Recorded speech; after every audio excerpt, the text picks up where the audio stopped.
ठाकुर पूजा कर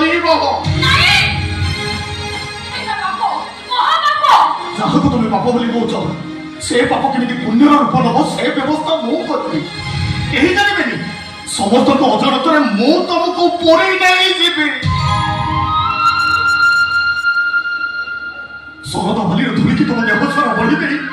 नरेंद्र पोखरी में गाधे गई मुक्ति मंडप में मु तुमको पहुंचे